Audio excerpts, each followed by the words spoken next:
Rufus, thank you so much for joining us today. Let's firstly take a look at the overall market activity. We've seen, of course, the NSE closing flat today, 3,800 points. Which stocks have you got your eye on right now? Which stocks are you seeing as having increased interest from investors at this point? Well, we're seeing a lot of interest, particularly on the big caps, the likes of EABL, Equity Bank, and Barclays.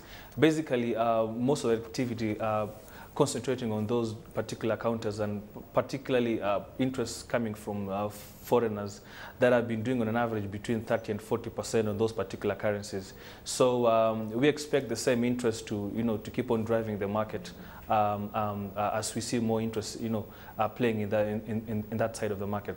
So in the EABLs, as you say, I've just seen that we've got the ERC coming in and lowering the petrol price by 1.98 shillings, and diesel also set to go down. Of course, that would have positive inflationary impact going forward. Yes. Can you give us your view on the inflation picture right now? Because, of course, we've also had some comments coming through from the Agricultural Ministry saying that food prices in the short term might be affected, but longer term they look stable. Yeah, as you said, that's quite true. We anticipate the inflation to keep on tricking lower because we've the rains that we had anticipated for the second quarter actually came through, and we believe that is going to help in terms of bringing the food prices down, because that's actually the food price is the biggest component in an inflation basket. So I guess in this second half of the year, we expect the inflation to come down further to even maybe 8 to 7%. Certainly good news for Kenyans there. Let's move on to some results that we've seen coming through from the likes of BOC. That's an affiliate of Germany's Linde. Yeah. Of course, it's a small cap stock. It's a good dividend payer.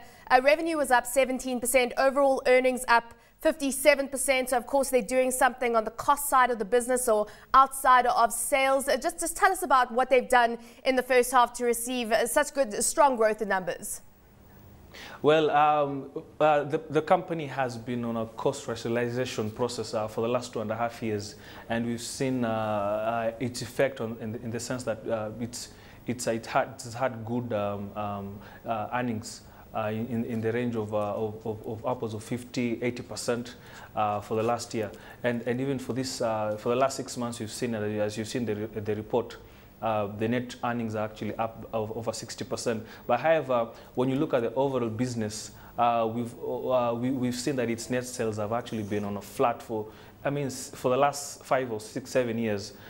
Simply because we think the industry that it's in is actually it's actually matured, and going forward we expect the manager to start looking at some other most promising sectors, or some other actually side of the business or the sector that is doing so well, like for example the carbon dioxide side of the business that is doing so well, and these guys are not there. So we expect the recent comment by the management to activate their license to actually start mining carbon dioxide. It's a right move going forward, and we think it's going to contribute positively on its bottom line.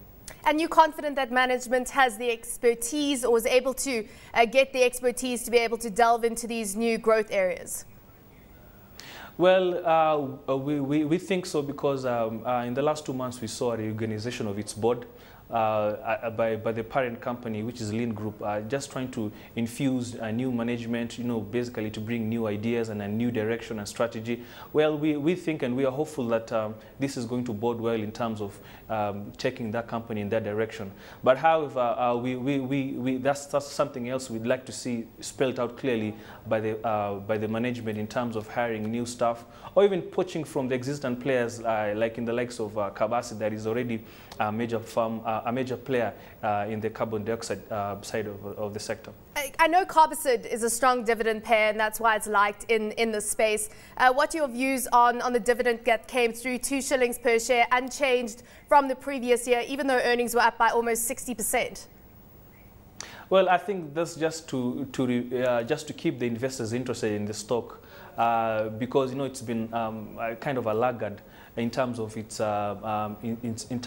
revenue generation. So I guess just to keep the investors happy, you give them good dividends. So I see that's the reason why they left the dividends unchanged.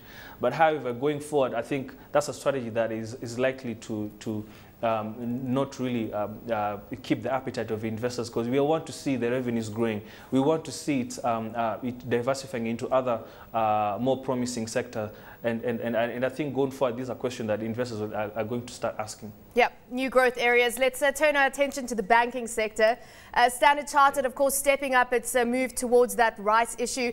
How would you trade the stock ahead of that rights issue? Because, of course, it would have dilutionary effects. But what are your thoughts on the type of activity we might see ahead of that?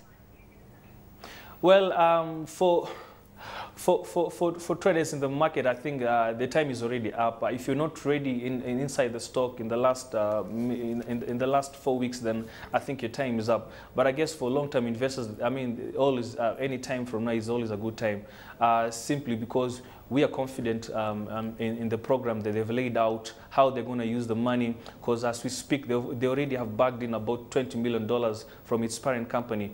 And so the $47 million they're planning to ask through the rights issue, we're seeing it's going to do well in terms of expanding its loan book, in terms of getting into extending its, I mean, basically buffering or building up its statutory capital ratios. I think going forward, we're confident in that particular counter. It's one of the biggest banks in the country, and we like the way it's handled its lending business, and how it's balanced between lending to the consumer and the wholesale